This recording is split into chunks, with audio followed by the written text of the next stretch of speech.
Dear friends, welcome to our next lesson of Turkish. Today we are continuing to learn the verb to have, which is not a verb in Turkish language, but is a construction with the words var and yok. Var, there is, yok, there isn't. Last time we also learned one of the cases, the locative case, de, da and de hali. So for instance we say elimde, in my hand, elimde elma var. We also learned how to say colors. Elma ne renktedir? Elma yeşildir. And today we will learn another case, which is a very important case, the genitive case. It is important because we want to learn how to say that something belongs to someone. And for instance, if I say, I have an apple, I just say elmam var, my apple there is. If I want to say he has an apple, I just say elması var, there is his apple, elması var. But if I want to say, for instance, some name, Mustafa has an apple. Elması var, his apple there is. Okay, elması var. But then I need to say whose apple. And then I need to put the word Mustafa in the possessive or in genitive case. We need to add the suffix of possession or genitive case suffix to the name Mustafa. This suffix will be nın. Mustafa'nın elması var. Mustafa has an apple. Okay, but this suffix nın, as you can guess, also has some other variations. I, u, ü. 4 variations. Of course, Mustafa'nın, but if I say Ayşe, Ayşe has an apple, I will say Ayşe'nin elması var. Okay, according to the harmony law. Well, but these words, Ayşe and Mustafa, they end with vowels. So we have Mustafa'nın, Ayşe'nin. And what if a word ends with a consonant? Shall we add nın, nin, or not? Of course not. Then we will have to end only in, un, or ün. So for instance, my mother, annem. Annem, it ends with the suffix m, my mother. And we want to say that my mother has an apple. Annem, and then we end in, annemin elması var. This construction is used very often to say that somebody has some relatives. For instance, I can say, I have a son. Oğlum var. And I want to say that Mustafa has no son. I will say, Mustafa'nın oğlu yok. And then I want to say that Ayşe has a daughter. Ayşe'nin kızı var. Whatever you use in English with the word of, you usually can use the genitive case in Turkish. For instance, I want to say, what is the color of this apple? This apple, bu elma, put it in genitive case. Bu elmanın, then put the word color with the possessive of the third person singular. Renk, rengi, rengi nedir? So the phrase bu elmanın rengi nedir means what is the color of this apple? So it's green, let's say it. Bu elmanın rengi nedir? Bu elmanın rengi yeşildir. Şu elmanın rengi nedir? Şu elmanın rengi kırmızıdır. So now we know two ways of saying it. First we can say bu elma ne renktedir? Bu elma yeşildir. In what color it is? Bu elma ne renktedir? Bu elma kırmızıdır. We can also say bu elmanın rengi nedir? Yeşildir. Bu elmanın rengi nedir? Rengi kırmızıdır. And we can talk about different things. We can talk, for instance, this tie is called kravat. So we can say bu kravatın rengi nedir? Bu kravatın rengi mavidir. Or this is called jacket. Bu ceketin rengi nedir? Bu ceketin rengi mavidir. We can ask questions like kimin. Kim is who. Kimin is the genitive case of who, which means whose. So we can ask bu ceket kimin?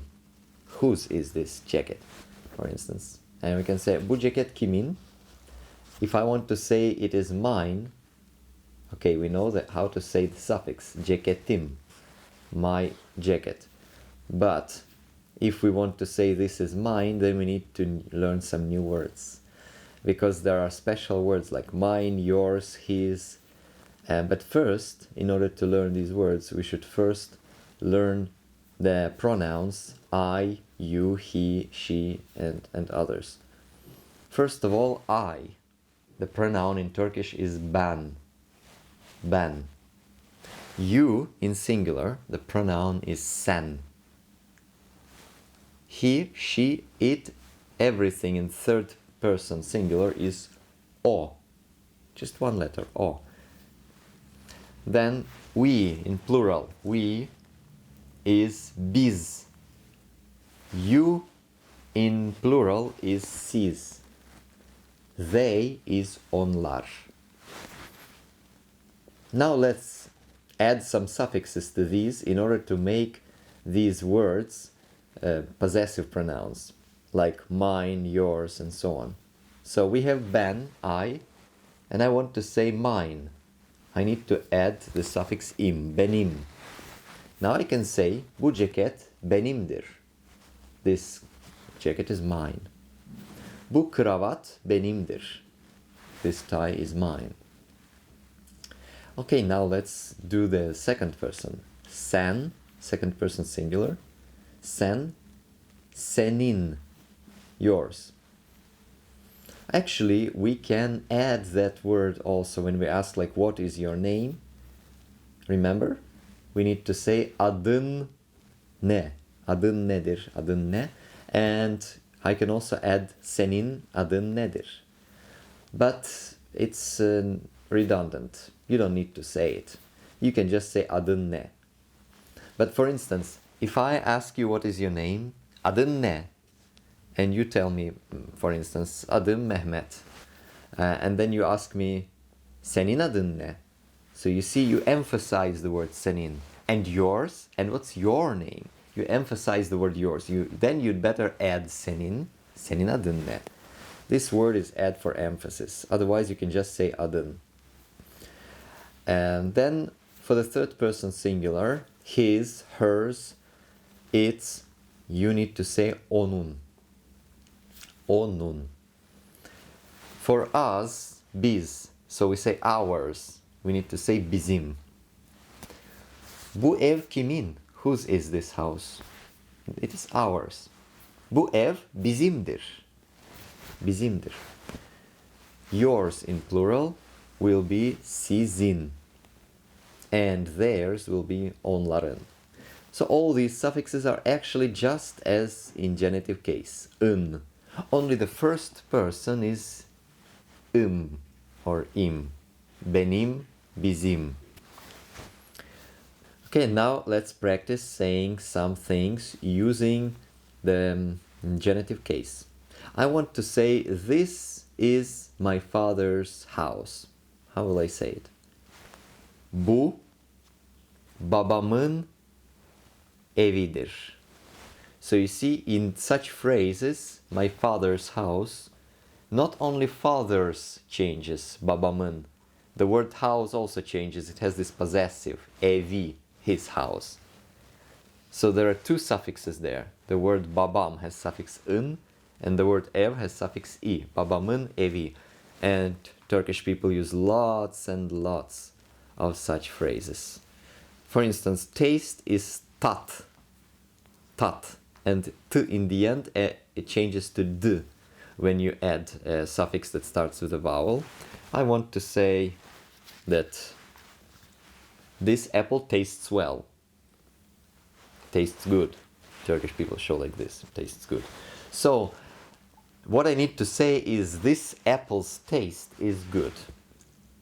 Elma, apple, tat, taste. Bu elmanın tadı güzeldir. Bu elmanın tadı güzeldir. And let me ask you, is this apple tasty? Peki, bu elmanın tadı güzel mi? Evet. Kırmızı elmanın tadı güzel. Yeşil elmanın tadı güzel. Okay. I can also talk about my fingers, parmaklarım, remember, parmaklarım. And I can also say, for instance, let's use the word daughter, kız. So I can say my daughter, kızım. My daughter's fingers, kızımın parmakları. Okay, so you see how it works. Or there is car, for instance. I want to say my car's color is black. So my car, arabam. Put the genitive case suffix ın. Arabamın rengi kırmızıdır. Arabamın rengi kırmızıdır. Let's talk about. We can also talk about prices like this. In English, we usually say how much does it cost. We use the verb cost. But in Turkish, instead of the verb cost, we say what is the price of. The price in Turkish is fiyat. So I can say bu elmanın fiyatı ne? How much is this apple? Bu ceketin fiyatı ne? Bu kravatın fiyatı ne? Bu gözlüğün fiyatı ne? You see, this is how you ask. We can say bu gözlüğün fiyatı 500 liradır. Or 500 lira. And we can say bu kravatın fiyatı 50 lira. 50 lira. 50 lira. So basically this is how it works. And you can talk about your family now. For instance, you can say benim annem var, benim babam var. So you can say I have a father, I have a mother. You can say I have a brother, benim kardeşim var. In Turkish, brother and sister is the same word, kardeş. So if you say kardeşim var, it can mean I have a brother. It can also mean I have a sister. And if you want to specify that it is a female sister, then you need to add the word kız. Kız, daughter. Kız also means a girl. If you say kız kardeş, then it means sister. Benim kardeşim var. It may mean general, brother or sister. Benim kız kardeşim var. It means specifically sister. So if you want to say no, not kız, but I have a male brother, then you can add the word erkek. Benim erkek kardeşim var. So erkek, usually people use here the words erkek and kadın. Kadın is a woman. But when you talk about brothers and sisters, kardeş, you don't say kadın kardeş, never. You always say kız kardeş, kız kardeşim. And now let's try to say in my father's house. For that you need some suffixes. In the first word, babamın, you have two suffixes. Baba, mı, my, ın, father's. My father's, babamın, evinde. In the second word you also have two suffixes. Evi, his house, nde, in. Wait a minute. But the locative case suffix was da and de. Why is n? Why not evide? It's very simple. When the suffixes like de, the suffixes that show location or direction, when those suffixes are added to a suffix that ends with vowel, like evi, then between them you should add n. You don't say evide, you say evinde. We can also say that kitap nerede? Where is the book? It's in his car. Onun arabasında. In his car. Onun arabasında. So you see arabası da, and in between you should use n. So don't be surprised when you see that this n appearing suddenly. It will reappear in some other cases, suffixes as well. Okay, I think at this point we need to finish this lesson. The last thing I want to teach you today is how to say "what's the news" or something like that in Turkish. There is a phrase which is widely used here. This phrase is "ne var ne yok." Literally means what there is, what there isn't. So when you ask "ne var ne yok," it's like what's the news? And usually the answer is güzellik, sağlık. You can also say iyilik, sağlık. İyilik, sağlık or güzellik, sağlık. So you know the adjective iyi, it means good. If you add the suffix lik, it turns this adjective into noun.